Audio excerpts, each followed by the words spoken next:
کیسے آپ سب؟ میں امید کرتی ہوں خیریت سے ہوں گے۔ آج میں آپ کے لیے بہت پیارا سا چھوٹا سا ناولٹ لے کے آئی ہوں۔ چھوٹی سی لو سٹوری ہے۔ ناولٹ کا نیم ہے محبت زندگی ہے اور اسے لکھا ہے راشدہ رفت نے۔ ہلکا پھلکا بخار اور معمولی سا فلو۔ آفس سے چھٹی کرنا بنتا تو نہ تھا، لیکن وہ اپنے موڈ کا کیا کرتا؟ کبھی کبھار تو بندے کو اپنی دل کی بات ماننا ہی پڑتی ہے نا۔ اور آج ایسا ہی دن تھا۔ وہ رات کی بھرپور نیند کے بعد صبح اٹھ کر ایک بھرپور ناشتہ کر چکا تھا اور اب بہت اطمینان سے اخبار کی ورگردانی کر رہا تھا۔ اماں پڑوس میں اپنے کسی جاننے والے کی عیادت کو گئی ہوئی تھی۔ اسی وقت ڈور بیل بجی تھی۔ حیرت ہے، اماں اتنی جلدی آ گئی؟ حارث اخبار میز پر رکھ کر گیٹ کھولنے گیا تھا۔ آنے والی اماں نہ تھی۔ اماں کی گھبرائی بوکھلائی سی عزیزش جان بھانجی صاحبہ گیٹ کھلنے کے انتظار میں کھڑی ہاتھ کی انگلیاں مروڑ رہی تھی۔ دوسری جانب اپنی خالہ جان کے بجائے ان کے سپرد کو دیکھ کر محترمہ کی گھبراہٹ میں خاطر خواہ اضافہ ہوا تھا۔ حارث نے اسے اندر آنے کا راستہ دیا۔ وہ حارث کو منمناتا سے سلام کر کے گھر کے اندر داخل ہوئی۔ اماں ذرا پڑوس تک گئی ہیں، تم بیٹھو، میں اماں کو۔ حارث نے ہانیہ کے سلام کا جواب دے کر اسے آگاہ کرنا چاہا تھا، مگر وہ اس کی بات مکمل ہونے کا انتظار کیے بغیر بول پڑی۔ کیا کہا آپ نے؟ خالہ جان گھر پر نہیں ہے؟ خوف زدہ سا لہجہ اور انداز ایسا جیسے کہ ابھی واپسی کے لیے دوڑ لگا دے گی۔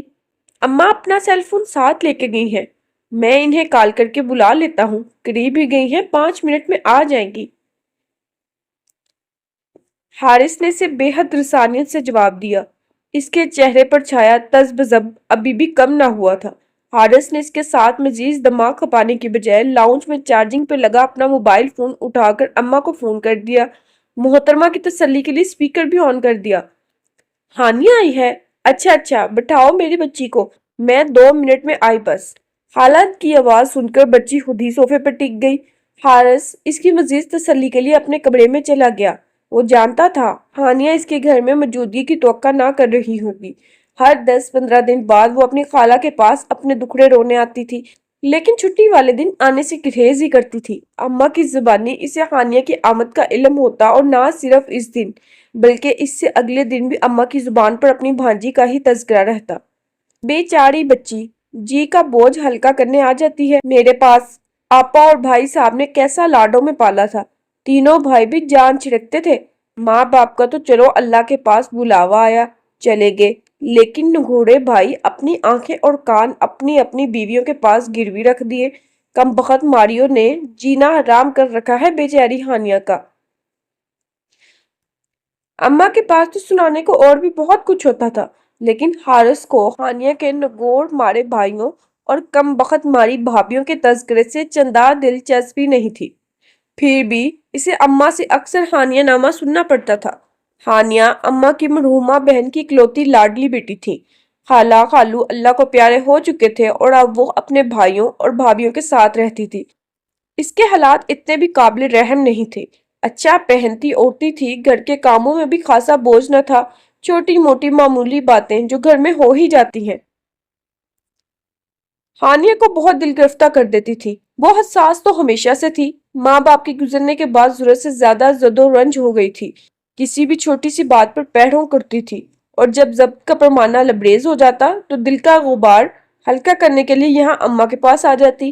رونے دھونے کا طویل سیشن ہوتا، اماں اسے چپ کرواتی، ڈھیروں دلاسے دیتی، کچھ نصیحتیں کرتی۔ دوسرے الفاظ میں ہانیہ اماں سے ایک تارس کروا کر واپس اپنے گھر کی راہ لیتی۔ افشاں آپا یا اینی آپا سسرال سے میکے آئی ہوتی تو وہ بھی اماں کے ساتھ مل کر ہانیہ کو ڈھیروں ڈھیر تسلیاں دیتی۔ حارث کے علاوہ سب گھر والوں کو ہانیہ سے دلی ہمدردی تھی۔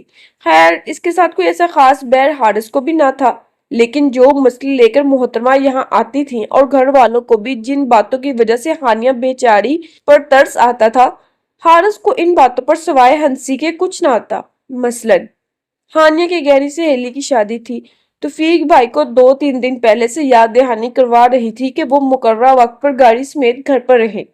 مقررہ وقت پر توفیق بھائی تو گھر پر ہی تھے، لیکن شوہر کی شکل دیکھ کر نازو بھابی کو یاد آ گیا کہ آج تو انہوں نے اپنی بہن کی نند کا نومولود بیٹا دیکھنے جانا ہے۔ بچے کی پیدائش کا 16واں روز گزر چکے تھے۔ اگر نازو بھابی ایک دو دن بعد مبارکباد دینے چلی جاتی تو کیا فرق پڑ جاتا؟ اس کی گہری سہیلی کی شادی کا فنکشن مس ہوتے ہوتے رہ گیا نا۔ وہ تو شمس بھیا کو اس بیچاری سی شکل پر ترس آ گیا اور اپنی ٹیچر سی بائک پر اسے میرج ہال چھوڑائے۔ واپسی کیسے ہوئی وہ الگ المناک داستان تھی جو ہانیہ بی بی نے ہچکیوں سے روتے ہوئے سنائی، اور اماں دوپٹے سے اس کی آنکھیں پوچھتی رہی۔ شادی کے بعد یہ گہری سہیلی ہانیہ سے ملنے گھر پر آئی۔ ہفتے بعد اس نے میاں کے ساتھ بیرون ملک چلے جانا تھا۔ نازو بھابی اور شہلا بھابی گھر پر تھیں۔ دونوں سہیلی سے ملنے تک نہ آئی۔ ملازمہ کے ہاتھ ڈرائنگ روم میں 2 گلاس سافٹ ڈرنک بھجوا دی۔ گلاسوں میں اتنی برف ڈال دی کہ کولڈ ڈرنک بالکل شربت ہی بن گئی تھی۔ یہ ہانیہ کی ہی اصطلاح تھی۔ اور اسی شام نازو بھابی کے بہن بھائی گھر آئے تو طرح طرح کے لوازمات سے پوری میز سج گئی، بلکہ انہوں نے شامی کباب تلنے کو ہانیہ سے ہی کہا، اور شامی کباب تلتے ہوئے گھی کا ایسا چھینٹا کلائی پر پڑا کہ اچھا خاصا آبلہ بن گیا۔ اور جب ہانیہ مہمانوں سے سلام دعا کرنے گئی، بھابی کی بہن نے اس کی سٹڈیز کے متعلق 1 2 سوال پوچھے تو نازو بھابی نے مہنگائی کا رونا شروع کر دیا۔ در پردہ وہ ہانیہ کو سنانا چاہ رہی تھی کہ اس کے تعلیمی اخراجات کی وجہ سے گھر کے خرچوں میں کیسی تنگی برداشت کرنی پڑتی ہے۔ اور چھوٹی بھابی شاپنگ پہ گئیں تو رسمن ہانیہ سے بھی پوچھ لیا کہ اسے کچھ چاہیے تو نہیں۔ اس کا ہینڈ بیگ بہت پرانا ہو چکا تھا، اس کا سٹرپ بھی بس ٹوٹنے ہی والا تھا، تو اس نے بھابی سے کہا کوئی مناسب قیمت والا ہینڈ بیگ لے آئے۔ اور چھوٹی بھابی جن کی چوائس کا ایک زمانہ گریدہ تھا، وہ اس کے لیے ایسا بند رنگا اور بدوجہ بیگ اٹھا لائی کہ ہانیہ کبھی حیرت سے بھابی کا منہ دیکھتی اور کبھی بیگ کا۔ اور رات کے کھانے کے بعد چھوٹی بھابی کے کمرے سے چھوٹے بھیا کی اونچا اونچا بولنے کی آوازیں آ رہی تھی۔ وہ خاصے کنجوس تھے اور بیوی سے اس فضول خرچی کے بارے میں باز پرس کر رہے تھے۔ تو چھوٹی بھابی خرچی کی وضاحت کرتے ہوئے بار بار ہانیہ کے ہینڈ بیگ کا ہی ذکر کرتی رہی۔ ہانیہ اس وقت کو کوستی رہی جب اس نے ہینڈ بیگ کی فرمائش کی۔ ایک دن جب اسے بخار ہوا تو 2 دن تک بھیا کے میڈیکل باکس میں سے بخار کی ٹیبلٹ لے کے کھاتی رہی۔ بھابھیوں اور بھائیوں میں سے کسی کو خیال تک نہ آیا کہ اسے ڈاکٹر کے پاس ہی لے جایا جائے۔ وہ تو شکر ہے کہ 2 دن بعد بخار خود ہی اتر گیا۔ اسی طرح جب شیلا بھابی کے سب سے چھوٹے فتنے مطلب بیٹے نے اس کی اہم اسائنمنٹ پھاڑ دی تو اس نے غصے سے بھتیجے کو ایک چماٹا کی رسید کر دیا۔ تو بظاہر تو شیلا بھابی کچھ نہ بولی، مگر 2 دن تک ان کا موڈ آف ہی رہا۔ اسی طرح کے درجنوں قصے تھے جن کو سناتے ہوئے ہانیہ بی بی پر رکت طاری ہو جاتی اور اماں لاڈلی بانجی کو سینے سے چمٹا کر ڈھیر تسلیاں دیتی، اور پھر اگلے 2 دن تک حارث کے سامنے اماں آبدیدہ ہو کر بھانجی کی باتیں دہراتی رہتی۔ دونوں بہنوں کی شادی کے بعد اماں سارا دن چپ رہ رہ کر اکتا جاتی تھی۔ جب وہ آفس سے گھر واپس آتا تو اماں اسے کھانا بعد میں دیتی، گھر بھر کی رپورٹ پہلے دیتی۔ اسے اماں کی تنہائی کا بخوبی احساس تھا۔ 2 سال پہلے ابا کا انتقال ہو گیا تھا، اس کے بعد سے اماں بہت تنہا ہو گئی تھی۔ دونوں بہنیں اپنے گھر بار کی تھی۔ 15 20 دن بعد میکے کا چکر لگتا، ماں کے سامنے سسرال والوں کی ڈھیر غیبتیں کر کے واپس اپنے گھر کی راہ لیتی۔ لیکن آج کل بہنوں کے ہاتھ ایک اور موضوع لگ گیا تھا۔ وہ جب بھی میکے آتی حارث کی شادی کا ذکر ضرور چھیڑتی، اپنی ان نندوں دیورانیوں جیٹھانیوں جن سے ان کی ایک دن بھی نہ بنی تھی، انہی کی بیٹیوں کا نام حارث کے لیے تجویز کرتی۔ شکر ہے اماں اس معاملے میں حارث کی ہم نوا تھی۔ ساری زندگی جن عورتوں کی تیز تراری کے قصے تم مجھے سناتی رہی ہو، اب ان کی بچیوں کو حارث کے لیے منتخب کر رہی ہو۔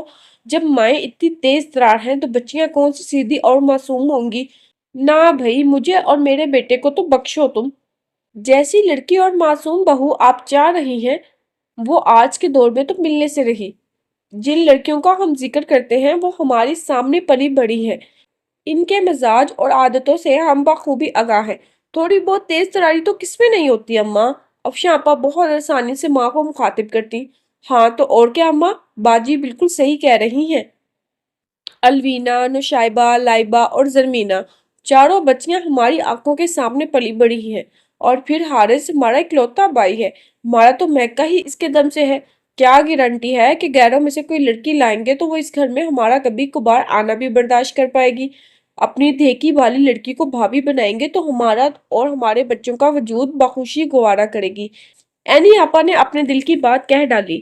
تو کیا ضروری ہے کہ تمہاری سسرالی بچوں میں سے ہی کسی کو بہو بناؤں؟ تمہیں کریب و جوار میں کوئی ایسی لڑکی نظر نہیں آ رہی جو دیکھی بالی بھی ہے، سیدھی اور معصوم بھی، اور تمہارے بچوں سے بہت پیار بھی کرتی ہے؟ اماں ذرا معنی خیز انداز میں مسکرائی تھی۔ اینی آپا اور افشاں آپا نے چونک کر اماں کو دیکھا۔ چونکا تو حارث بھی تھا۔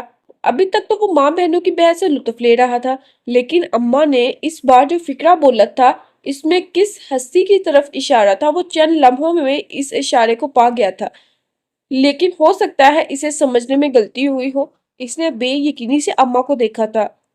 ہانیہ کی بات کر رہی ہیں آپ؟ اینی آپا نے حیرت سے استفسار کیا۔ ہاں، میں ہانیہ کی ہی بات کر رہی ہوں۔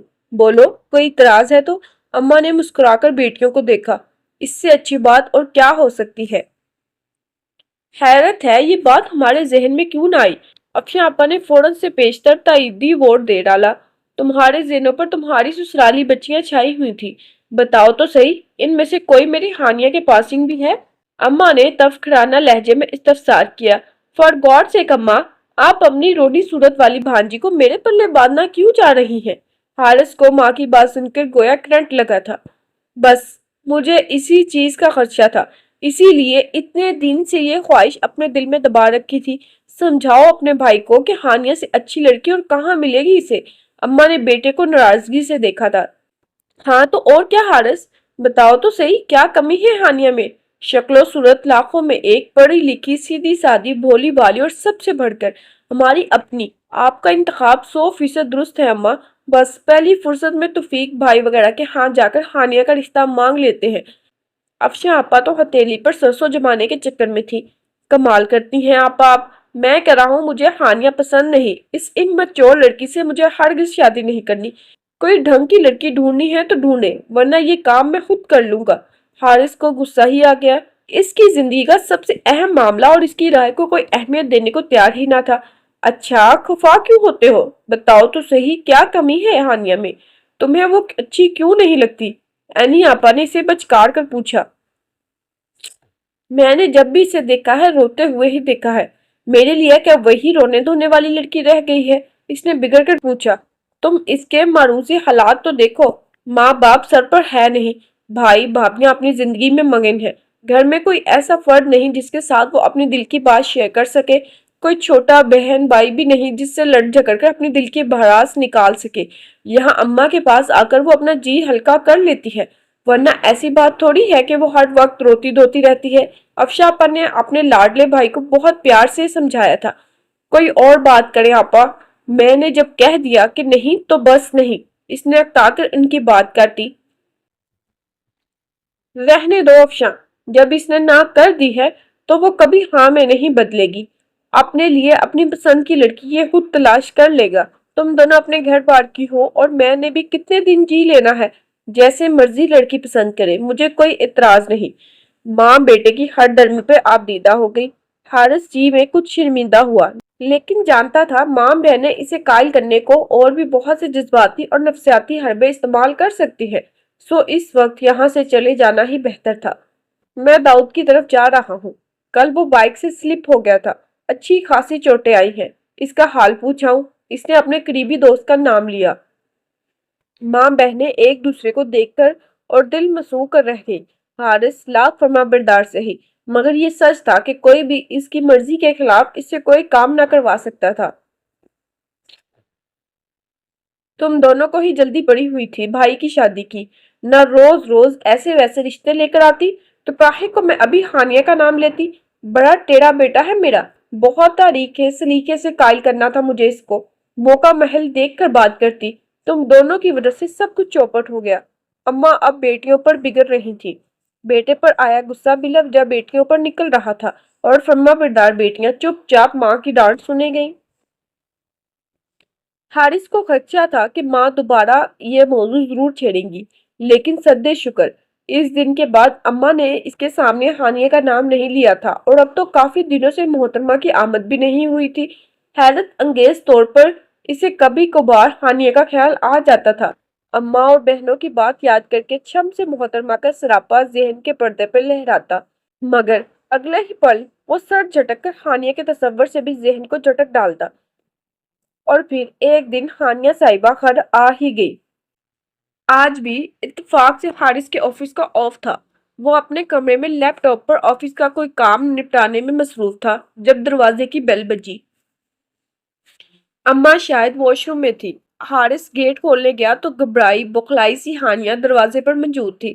کچھ فاصلے پر ایک رکشے والا رکشے سے گردن باہر نکال کر اسی جانب متوجہ تھا۔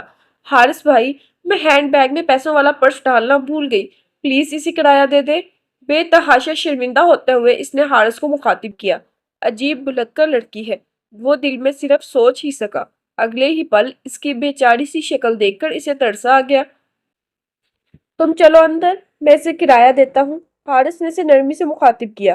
اور رکشے والے کو کرایہ دے کر جب وہ لاؤنج میں سے گزرا تو صوفے پہ بیٹھی ہانیہ پر نگاہ پڑی۔ وہ دونوں ہاتھوں کی انگلیاں آپس میں پھنسائے سر جھکا کر جانے کس سوچ میں گم بیٹھی تھی۔ اس سے حارث کی آمد کا احساس تک نہ ہوا تھا۔ حارث اپنے کمرے کی طرف جانا چاہتا تھا مگر کچھ سوچ کر وہ اس کے سامنے والے صوفے پر بیٹھ گیا۔ اس لڑکی کو اس کی ماں اس کا جیون ساتھی بنانا چاہتی تھی اور حارث کے انکار پر وہ یہ خواہش دوبارہ زبان پر نہ لائی تھی، مگر ان کی خاموش سی خفگی بھی حارث سے برداشت نہ ہو رہی تھی۔ کیا اماں کی خواہش پوری کرنے کو وہ ہانیہ سے شادی پر راضی ہو سکتا ہے؟ اس نے ہانیہ پر ایک نگاہ ڈالتے ہوئے خود سے پوچھا تھا۔ وہ خوبصورتی کے مروجہ پیمانے پر پوری اترتی تھی۔ دودھ ملائی سی رنگت، ستواں ناک، قدرتی گلابی ہونٹ، متناسب سراپا، وہ واقعی بہت خوبصورت تھی۔ حارث نے فراغ دلی سے تسلیم کیا، لیکن اس کی غیر متوازن شخصیت، بلا کی زد و رنج، بھلکڑ اتنی کہ بنا پیسوں کے گھر سے نکل پڑی۔ غیر حاضر دماغی کا یہ عالم کہ حارث اس کے سامنے والے صوفے پر بیٹھا اس کا چہرہ تک رہا تھا اور ہانیہ کو اس کی موجودگی کا احساس تک نہ تھا۔ جانے کن سوچوں میں کھوئی ہوئی تھی وہ۔ تمہاری سٹڈیز کیسی جا رہی ہیں ہانیہ؟ حارث نے اسے مخاطب کیا۔ وہ جیسے ایک دم چونکی تھی۔ جی حارث بھائی، آپ نے مجھ سے کچھ کہا؟ تمہاری پڑھائی کے متعلق پوچھ رہا تھا۔ کیسی جا رہی ہیں تمہاری سٹڈیز؟ اس نے دوبارہ اپنا سوال دہرایا تھا۔ پڑھائی ٹھیک جا رہی ہے حارث بھائی، خالہ کو بلا دیں، گھر پہ ہی ہے نا؟ عجلت میں اس نے اس کے سوال کا جواب دے کر اماں کے بارے میں پوچھا۔ حارث سخت بزبزا ہوا۔ مانا یہ لڑکی اس گھر میں صرف اپنی خالہ سے ملنے آئی تھی، لیکن خالہ کے بیٹے نے اسے مخاطب کرنے کی غلطی کر ہی لی تھی تو ایک دو باتیں کرنے میں کوئی مذائقہ بھی نہ تھا۔ تم بیٹھو، میں اماں کو بھیجتا ہوں، سنجیدگی سے کہہ کر وہ اٹھ گیا تھا۔ سامنے ہی سے اماں بھی آ رہی تھی۔ وہ انہیں ہانیہ کی آمد کا بتا کر اپنے کمرے میں چلا گیا۔ تھوڑی دیر میں اماں اس کے کمرے میں آئی تھی۔ بنا کچھ کہے انہوں نے ڈریسنگ ٹیبل پر دھرا ٹیشو کا ڈبہ اٹھایا تھا۔ اگلے مہینے سے سامان میں 4 ڈبے فالتو منگوا لیجیے گا، آپ کی بھانجی گھر کے سارے ٹیشو استعمال کر لیتی ہے۔ اس نے اماں کو مخاطب کیا۔ وہ کچھ نہ بولی، بس بیٹے پر تیکھی نگاہ ڈال کر ٹیشو کا ڈبہ لیے واپس پلٹ گئی تھی۔ جانے آج کیا ستم ٹوٹا ہے محترمہ کی ذات پر، اس نے اس لجائی انداز میں سوچا تھا۔ پھر سر جھٹک کر دوبارہ اپنے لیپ ٹاپ کی طرف متوجہ ہو گیا، لیکن آج جانے کیوں کام پر توجہ مرکوز نہ کر سکا۔ طبیعت پر بھی عجیب سی کسل مندی سی طاری تھی۔ اماں تو اپنی بھانجی کے پاس ایک گھنٹہ بھر سے پہلے کیا ہی اٹھتی۔ اس نے خود ہی اپنے لیے چائے بنانے کا سوچا۔ لاؤنج میں اب اماں اور ہانیہ نہ تھی۔ اماں شاید اسے اپنے کمرے میں لے گئی تھی۔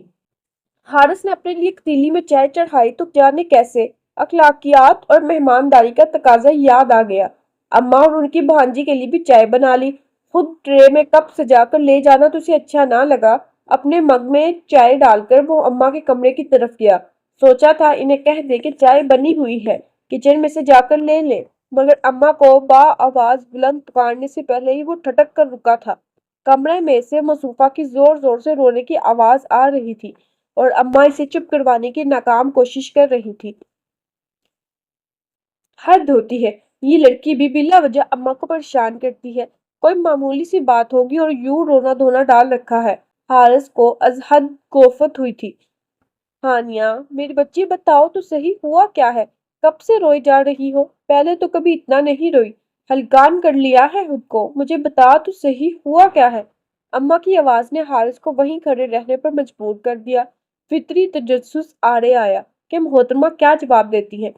نازو آپی نے میرے لیے اپنے بھائی کا رشتہ دیا ہے خالہ، بے تحاشا روتے ہوئے اس نے آخر بتا ہی دیا۔ تو میری چندا، اس میں یوں رونے کی کیا بات ہے؟ اس عمر میں بچیوں کے رشتے آتے ہی ہیں۔ اماں نے اسے پچکارا تھا۔ حارث کے ہونٹوں پر استجائیہ مسکراہٹ بکھر گئی۔ جو لڑکی رشتہ آنے پہ ایسا وویلا مچا رہی تھی، اس کی ذہنی حالت کے کیا ہی کہنے، اور اماں ان محترموں کو اس کے پلے باندھنا چاہ رہی تھی۔ آپ کو نہیں پتا خالہ، نازو بھابی کا بھائی ایک نمبر کا لوفر اور آوارہ ہے۔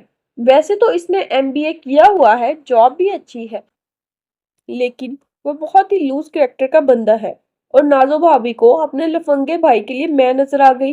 ان کے خاندان میں کوئی اس شخص کو لڑکی دینے کو تیار نہیں، اور میرے بھائی آنکھوں دیکھی مکھی نگلنے کو تیار ہے۔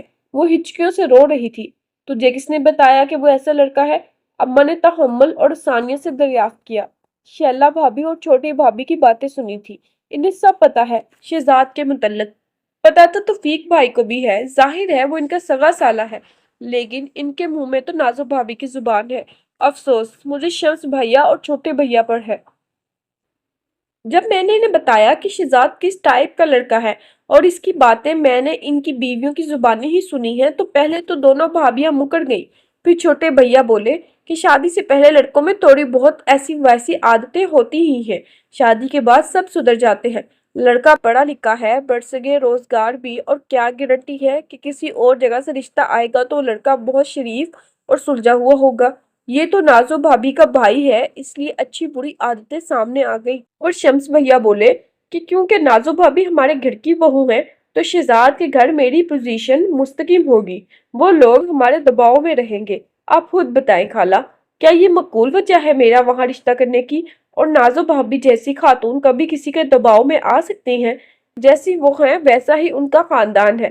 میں تو ان کے گھر میں جا کر جیتے جی مر جاؤں گی، اور پھر وہ لفنگا شہزاد، اف، میں مر جاؤں گی خالہ، مگر اس سے شادی نہیں کروں گی۔ رو رو کر ہانیہ کا گلا بیٹھ گیا تھا، اور کمرے سے باہر کھڑے حارث کو اب اس کی باتیں اور رونا بچکانا نہ لگ رہا تھا۔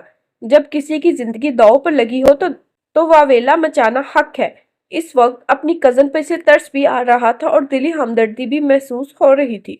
تم ایک بار توفیق سے بات کرو، وہ تمہارا بڑا بھائی ہے، تمہارے باپ کی جگہ پر ہے، تمہاری بات کیوں نہ سنے گا؟ ابھی تمہاری مرضی کے بغیر تمہاری زندگی کا فیصلہ نہیں کرے گا۔ اماں بہت خوش فہم تھی، یا پھر انہیں بھانجے کی فطرت کا اندازہ ہی نہ تھا۔ ہانیہ انہیں بے بسی سے دیکھ کر رہ گئی۔ چلو شاباش، یوں خود کو ہلکان مت کرو، یہ پانی پیو۔ اماں غالباً اسے پانی کا گلاس تھما رہی تھی۔ پرسوں شہزاد ہمارے گھر آیا تھا خالہ، ہانیہ نے روندی ہوئی آواز میں مزید کچھ بتانا چاہا۔ اس کی بہن کا گھر ہے، آ گیا ہوگا، پھر کیا ہوا؟ اماں نے اس کی بات پوری سنی ہی نہ تھی۔ ٹھیک ہے خالہ، اس کی بہن کا گھر ہے، اور پہلی بار نہیں آیا، آتا رہتا ہے، اور میں ہر بار کوشش کرتی ہوں کہ اس کا سامنا نہ کروں۔ مجھے اس کی گندی نگاہوں سے اتنی الجھن ہوتی ہے کہ میں آپ کو بتا نہیں سکتی۔ پرسوں بھی میں اس کی شکل دیکھتے ہی کچن میں گھس گئی، اور پتہ ہے خالہ، تھوڑی دیر بعد وہ میرے پیچھے کچن میں ہی چلا آیا۔ وہ بتاتے بتاتے پھر بری طرح رو پڑی۔ میں اسے اتنے قریب دیکھ کر گھبرا گئی۔ میں نے اسے کہا کہ آپ کچھ چاہیے تو بتائیں۔ کہنے لگا تمہارا ساتھ چاہیے۔ میرا دماغ گھوم گیا خالہ۔ میں نے اسے کہا وہ شرافت سے باہر جا کر بیٹھے، ورنہ میں آواز دے کر بھائی کو بلا لوں گی۔ وہ زور سے ہنسا، پھر میری لٹ پکڑ کر کھینچی۔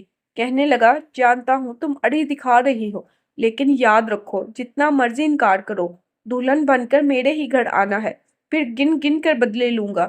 پھر وہ چلا گیا خالہ۔ مجھے لگا کہ میرے ماں باپ آج ہی مرے ہیں۔ مجھے محسوس ہو رہا تھا کہ میں اپنے گھر میں نہیں بلکہ کسی گلی یا بازار میں کھڑی ہوں۔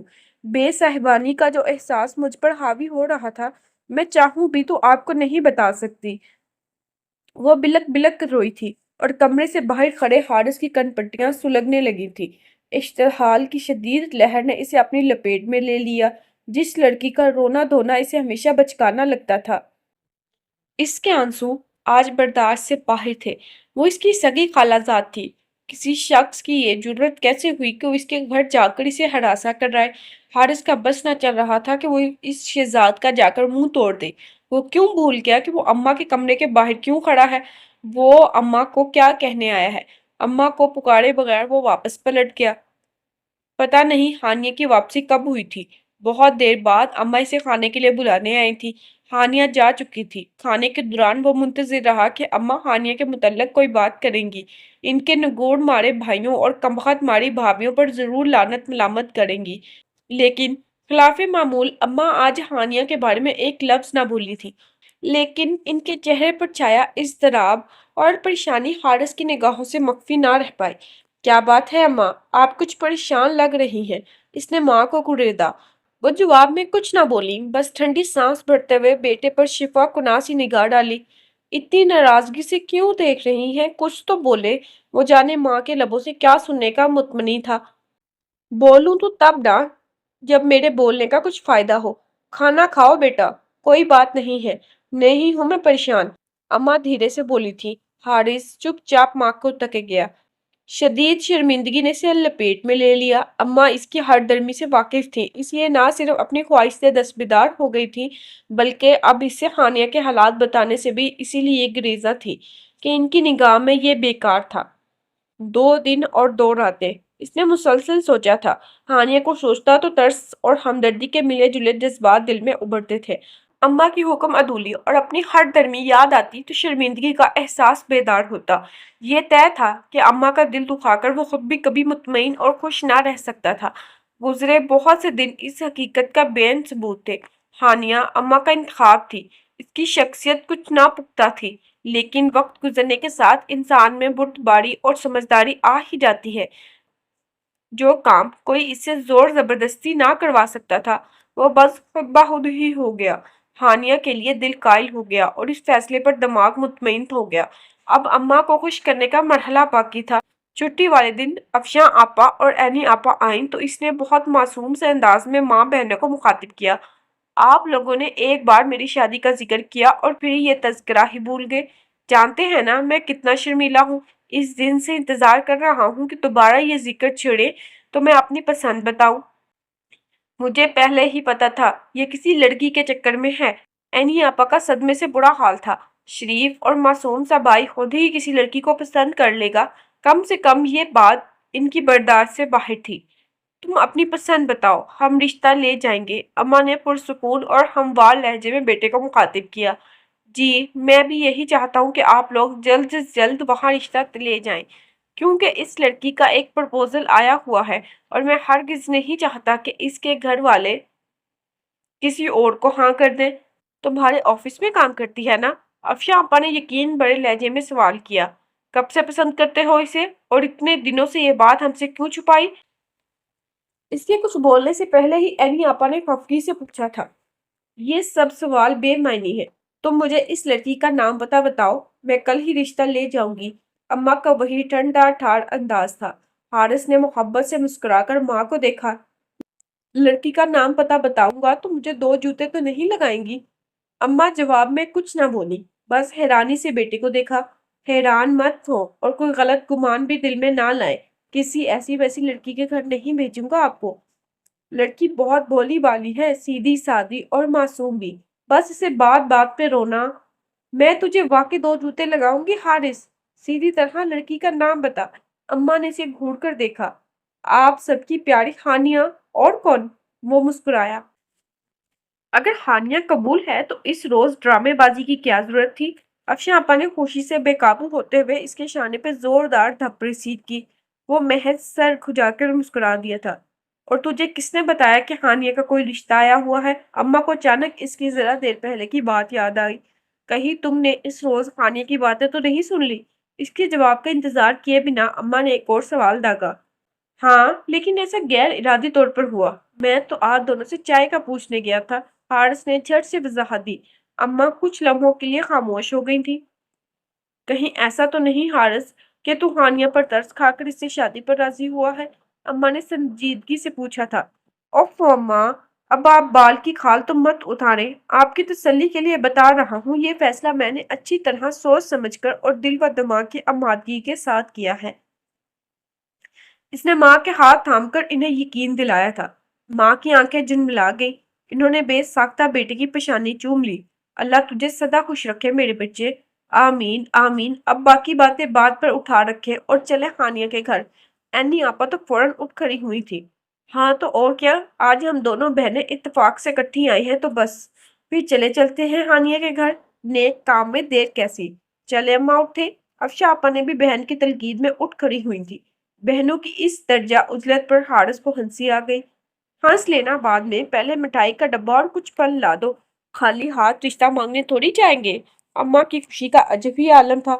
جو حکم جناب کا۔ وہ ہنستے ہوئے اٹھ گیا اور پھر سارے مرحلے گویا پلک جھپکتے میں طے ہوئے۔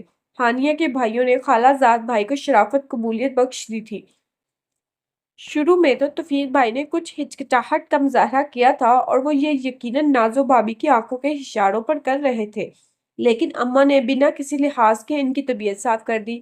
تم بار بار اپنے سالے کے رشتے کا جو حوالہ دے رہے ہو، ذرا بتاؤ۔ وہ میرے حارث کی پاسنگ بھی ہے۔ اس کے کرتوتوں کی وجہ سے 4 جگہ تو اس کی منگنیاں ٹوٹی ہیں۔ کچھ تو خدا کا خوف کرو توفیق، بڑا بھائی تو باپ کی جگہ پر ہوتا ہے۔ صرف اپنی بیوی کی باتوں میں آ کر جانتے بوجھتے ہانیہ کے ساتھ یہ ظلم کر رہے ہو، اور میں یہ سب کچھ حارث کی ماں ہونے کے ناطے نہیں کہہ رہی۔ بھلے سے تم ہمیں ہانیہ کا رشتہ نہ دو، لیکن میں شہزاد سے بھی ہانیہ کی شادی نہیں ہونے دوں گی۔ ہانیہ کی ماں زندہ نہیں تو کیا ہوا، اس کی خالہ ابھی زندہ ہے۔ میرے ہوتے ہوئے کوئی اس کے ساتھ زیادتی نہیں کر سکتا۔ اماں کا جذباتی پن عروج پر تھا۔ کیسی باتیں کرتی ہیں آپ خالہ جان؟ ہمیں ہانیہ کے لیے حارث سے اچھا لڑکا اور کہاں ملے گا؟ جب تک کوئی اور رشتہ نہیں تھا، ہم شہزاد کے پروپوزل پر غور کر رہے تھے، لیکن کوئی حتمی فیصلہ تو نہیں کیا تھا نا۔ آپ بالکل مناسب وقت پر آ گئی۔ ہمیں یہ رشتہ بخوشی قبول ہے۔ ہانیہ کے چھوٹے بھیا نے انہیں مخاطب کیا تھا۔ شمس بھیا نے بھی ہاں میں ہاں ملائی۔ توفیق بھی کچھ شرمندہ سے نظر آئے، اور جب نازو بھابی نے تیکھے تیوروں سے لیکن کہہ کر کچھ بات کرنے کی کوشش کی، تو انہیں چپ کروانے کا فضیہ ان کے میاں نے انجام دیا۔ تم خاموش رہو نازو۔ جب ہم تینوں بھائیوں نے فیصلہ کر لیا ہے تو تمہارے بولنے کی کوئی گنجائش نہیں۔ اور نازو بھابی واقعی 1 منٹ میں خاموش ہو گئی۔ اگلے مہینے ہانیہ کے فائنل پیپرز ہیں خالہ۔ اس کے بعد آپ لوگ کوئی بھی مناسب تاریخ رکھ کر اسے رخصت کروا کر لے جائیں۔ توفیق کے الفاظ سے اماں پر شادی مرگ طاری ہو گئی تھی، اور ٹھیک 2 ماہ 20 دن بعد وہ ہانیہ کو حارث کے سنگ رخصت کروا کر لے آئی تھی۔ ہانیہ کا گھبرایا بخلایا سا روح حارث کے لیے نیا نہیں تھا، لیکن گھبراہٹ و بخلاہٹ کے ساتھ آج اس کا شرمایا شرمایا سا روپ اتنا انوکھا اور دلکش لگ رہا تھا کہ حارث کا اس پر سے نگاہیں ہٹانے کو دل نہ چاہ رہا تھا۔ شاید وہ مشہور زبانہ محبت جو نکاح کے 2 بولوں کے ساتھ مشروط ہوتی ہے، وہ اس کے دل میں بھی جنم لے چکی تھی، لیکن فی الوقت وہ محبت اور بارفتگی کا اظہار کر کے ہانیہ کی بخلاہٹ میں مزید اضافہ نہ کرنا چاہتا تھا۔ حارث چاہتا تھا کہ سب سے پہلے ان دونوں کے درمیان اپنائیت اور دوستی کا رشتہ استوار ہو۔ وہ ہانیہ کی غیر ضروری جھجک اور بخلاہٹ کو ختم کرنا چاہتا تھا، اور اپنی اس کوشش میں وہ کامیاب رہا تھا۔ اس کے دوستانہ رویے سے ہانیہ کی جھجک میں خاطر خواہ کمی ہوئی تھی، بلکہ شادی کے بعد ایک دن ہانیہ نے مسکراتے ہوئے اس بات کا اعتراف بھی کیا تھا، مجھے ہرگز اندازہ نہ تھا کہ آپ اتنے فرینڈلی اور ہنسمکھ ہوں گے۔ پہلے تو آپ مجھے بہت خوش مزاج اور سنجیدہ ٹائپ بندے لگتے تھے، لیکن آپ تو بہت سافٹ نیچر کے مالک ہیں۔ مجھے بھی ہرگز اندازہ نہ تھا کہ تم مسکرا کر بات کرتے ہوئے اتنی پیاری اور منموہنی لگو گی۔ پہلے تو ہمیشہ تمہیں رونے پر کمر بستہ دیکھا تھا۔ حارث اسے دیکھ کر مسکرایا تھا، اور وہ پیاری سی لڑکی اس ذرا سی بات پر ہی بری طرح شرما گئی تھی۔ اچھا مجھے بتا دیں کہ کل آفس کے لیے آپ کے کون سے کپڑے پریس کروں، پھر شام کے کھانے کی تیاری کروں گی۔ حارث کے جذبے لٹاتی نگاہوں کے سامنے بیٹھنا ہانیہ کے لیے آسان نہ تھا۔ اس نے جھٹ سے موضوع بدلا تھا۔ حارث مسکراتے ہوئے اٹھا اور وارڈروب سے کپڑے نکالنے لگا۔ ہانیہ ایک ذمہ دار بیوی اور بہو بننے کی بھرپور کوشش کر رہی تھی۔ حارث کو اس سے ایسی کوششوں پر ہنسی بھی آتی اور پیار بھی۔ گھریلو کام کاج میں وہ خاصی اناڑی تھی۔ بھابیاں اس سے اوپر نیچے کے تو درجنوں کام کروا لیتی تھی، لیکن کریڈٹ لینے والے ذمہ داری کے کام کبھی اس کے سپرد نہ کرتی، اور کوکنگ تو اسے کبھی نہ کرواتی تھی۔ اب شادی کے بعد اماں اسے دھیرے دھیرے گھر کے کام سکھا رہی تھی۔ وہ بہت دل جمی اور خوش شوق سے اماں کے ساتھ کچن کے کاموں میں حصہ لیتی تھی۔ آج اماں کسی رشتے دار کی عیادت کو گئی ہوئی تھی۔ پہلی بار کھانا تیار کرنے کی ذمہ داری صرف اور صرف ہانیہ کے کندھوں پر تھی۔ بتائے نا حارث، کیا بناؤں کھانے میں؟ مجھے تو کچھ سمجھ میں نہیں آ رہا۔ مسئلہ اتنا بڑا نہ تھا، لیکن وہ کافی پریشان لگ رہی تھی۔ اتنی ٹینشن کیوں لے رہی ہو؟ 2-3 پیاز کاٹو، اس پہ 2-3 انڈے پھینٹ لو اور مزیدار سا آملیٹ بنا لو۔ روٹی میں بازار سے لے آؤں گا۔ حارث نے مسئلے کا فوراً حل نکالا تھا۔ آپ سے تو مشورہ مانگنا بھی فضول ہے۔ وہ ذرا خفا ہوئی، اور حارث کو اس کی یہ خفگی بڑا انداز بہت بھلا لگا تھا۔ کیا کہیں گی خالہ جان؟ پہلی بار مجھے اکیلی کو کچھ بنانا پڑا تو آملیٹ بنا کر کام چلا لیا۔ کوئی ڈھنگ کی چیز بتائیں حارث، وہ اپنے مسئلے میں ہی الجھی ہوئی تھی۔ اچھا یہ بات ہے، حارث کو جیسے بات سمجھ میں آ گئی تھی، اس نے سر ہلایا۔ پھر یوں کرو چکن بریانی بنا لو، چکن فریزر میں ہوگا، ورنہ بتاؤ میں مارکیٹ سے لے آتا ہوں۔ چکن بریانی؟ ہانیہ نے تھوک نکلا۔ ہانیہ جیسی نو آموز کک کو بریانی کا نام سنتے ہی پسینہ آ گیا تھا۔ پیکٹ والی بنا لو یار، ترکیب اس پہ لکھی ہوگی۔ حارث اس کی شکل دیکھ کر مسئلہ پا گیا تھا۔ ہاں ٹھیک ہے، بنا لوں گی، ایسی مشکل بھی نہیں، اس نے جیسے خود کو تسلی دی۔ حارث نے بہت مشکل سے وہ مسکراہٹ ضبط کی تھی اور پھر اس نے واقعی چکن بریانی بنا لی تھی۔ اماں جب گھر آئیں تو کھانا بالکل تیار تھا۔ خوشبو بتا رہی ہے کہ بریانی بنی ہے۔ چلو بیٹا جلدی سے دسترخوان لگواؤ، بہت بھوک لگی ہے، میں ہاتھ منہ دھو کر آتی ہوں۔ اماں نے چادر اتار کر رکھی۔ جی خالہ جان، میں ابھی بس دسترخوان لگا ہی رہی ہوں، ہانیہ نے مستعدی سے جواب دیا تو بہترین خوشبو والی بریانی جب دسترخوان پر رکھی گئی تو اماں اور حارث نے پہلی نگاہ بریانی پر ڈالی اور دوسری نگاہ ہانیہ کے چہرے پر۔ چاول کھلے کھلے نہیں رہے، ڈش میں نکالے گئے چاول واقعی آپس میں گتم گتا لگ رہے تھے، یہ بریانی سے زیادہ کھچڑی لگ رہی تھی۔ ہانیہ نے دھیرے سے بریانی کی پہلی برائی خود ہی گنوا دی۔ کھلے کھلے نہیں ہے تو کوئی خاص مرجھائے ہوئے بھی نہیں ہے، اور ذائقہ تو زبردست ہے۔ حارث نے پہلا نوالا لے کر اس کی حوصلہ افزائی کرنا چاہی تھی اور اتنی سی بات سن کر ہانیہ کے چہرے پہ رونق آ گئی۔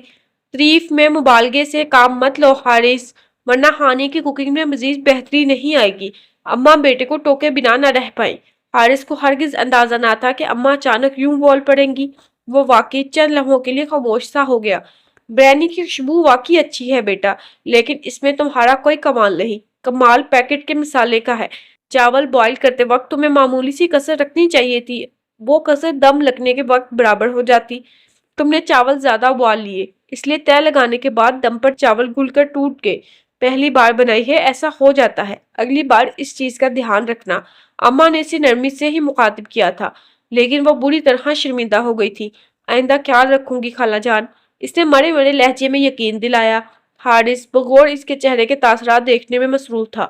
وہ جان گیا تھا کہ اس کی حساس طبیعت بیوی اس وقت ضبط کے کن مراحل سے گزر رہی ہے۔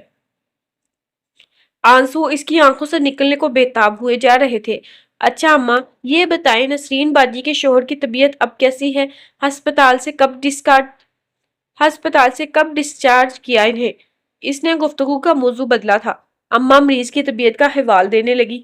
ہانیہ نے اس مہلت سے فائدہ اٹھا کر خود پر قابو پایا اور جس وقت وہ برتن سمیٹ کر کچن میں گئی تو حارث ماں کو جتائے بغیر نہ رہ پایا۔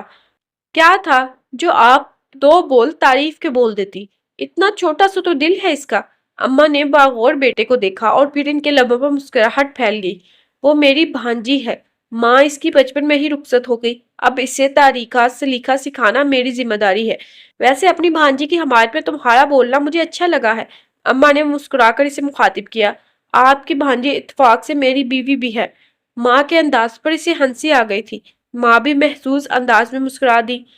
اماں واقع اپنی بھانجی کو جی جان سے چاہتی تھی، لیکن اسے طریقہ سلیقہ سکھانے کی کوشش میں معمولی سے سمجھوتا کرنے پہ بھی تیار نہ تھی۔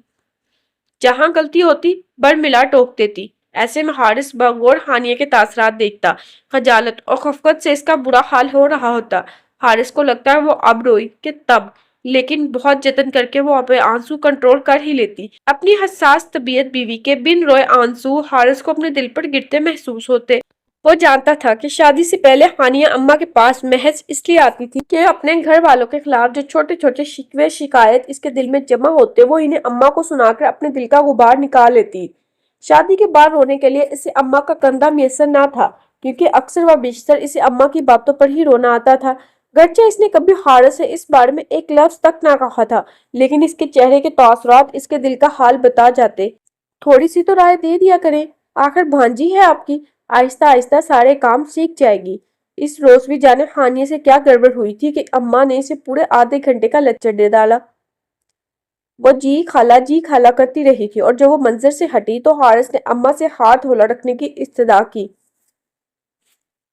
آہستہ آہستہ نہیں، ماشاءاللہ ہانیہ نے گھر کی سارے کام بہت جلدی سیکھ لیے ہیں۔ جو تھوڑی بہت کسر ہے وہ بھی دور ہو جائے گی، میں ہوں نا اس کی رہنمائی کرنے کے لیے، اماں نے کمال اطمینان سے جواب دیا۔ کوئی اور ماں ہوتی تو بیوی کی حمایت میں بیٹے اور بہو سے بدزن ہو جاتی، لیکن اماں کو تو حارث کی باتیں سن کر خوب ہی لطف آیا تھا۔ اگلے روز عینی آپا آئیں تو انہیں بھی مسکرا مسکرا کر حارث کی باتیں بتائی تھی۔ کہاں شادی کرنے پہ راضی نہ ہوتا تھا، کہتا تھا روتی بسورتی لڑکی کو آپ میرے پلے باندھنا چاہ رہی ہیں، اور اب ایسی کایا پلٹی ہے صاحبزادے کی کہ ہانیہ کو کچھ سمجھانے بھی لگوں تو اس سے برداشت نہیں ہوتا۔ اماں بھانجی کے لیے بیٹے کی محبت دیکھ کر نہال ہوئی جا رہی تھی۔ حارث ہانیہ کے سنگ خوش تھا، اس سے محبت کرنے لگا تھا۔ اپنے انتخاب پر اماں مطمئن اور مسرور تھی۔ یہ خوشی اس وقت بھی ان کے لہجے سے چھلک رہی تھی۔ تو میں آپ سے یہی تو کہتی تھی کہ ایک بار ہانی کو گھر آ لینے دیں، اس کا جادو آپ کے بیٹے کے سر چڑھ کر بولے گا۔ آپ کو خواہ خواہ خرچے ستاتے تھے کہ حارث صرف آپ کی ناراضگی کے خوف سے اس رشتے پر رضامند ہوا ہے۔ کبھی کہتی تھی ہانیہ پر ترس کھا کے رضامندی دی ہے، جانے شادی کے بعد خوش رہ بھی پائے گا یا نہیں۔ میں اور افشاں دونوں ہی آپ کو سمجھاتے تھے کہ سارے خدشے ذہن سے جھٹک ڈالیں۔ ہانیہ ماشاءاللہ ایسی پیاری اور منموہنی لڑکی ہے کہ حارث کے دل پر راج کرے گی، اور دیکھ لے کتنی جلدی ہماری پیش گوئی پوری ہوئی۔ ہانیہ آپا مسکراتے ہوئے اماں سے مخاطب تھی۔ ہاں، اللہ کا لاکھ لاکھ شکر ہے، میرا انتخاب درست ثابت ہوا۔ میری ہانیہ کے آنے سے تو گھر میں اجالا سا بکھر گیا۔ اماں کے لہجے میں ہانیہ کے لیے بے تحاشا پیار امڑ آیا تھا۔ ایک منٹ اماں، کیا خیال ہے میں ہانیہ کو بھی بلا لوں؟ محبت کے غائبانہ اظہار کی بجائے یہ تعریفیں اس کے منہ پر کر ڈالیں، خوش ہو جائے گی وہ۔ حارث نے مسکرا کر ماں کو مخاطب کیا۔ یہ لڑکا تو باولوں جیسی باتیں کرنے لگا ہے، سمجھتا ہے میں ہانیہ کے منہ پر اس کی تعریف نہیں کرتی۔ اماں اس بار تھوڑی سی خفا ہو گئی تھی۔ ہانیہ کی تعریف اماں کیوں کریں؟ اب یہ ذمہ داری تم پر آئی ہوتی ہے۔ اینی آپا نے شرارت سے اس کا کان کھینچا تھا۔ وہ ٹھنڈی سانس لے کر رہ گیا۔ انہیں کیا بتاتا کہ وہ تو یہ ذمہ داری بخوشی نبھانے کو تیار تھا، لیکن اس کی شادی تو چھوئی موئی کے پودے سے ہوئی تھی۔ جب ذرا سا رومانٹک ہونے لگتا زوجہ محترمہ پر شرم اور گھبراہٹ طاری ہونے لگتی۔ وہ بلا شبہ چند ہی دنوں میں ہانیہ سے بے تحاشا محبت کرنے لگا تھا،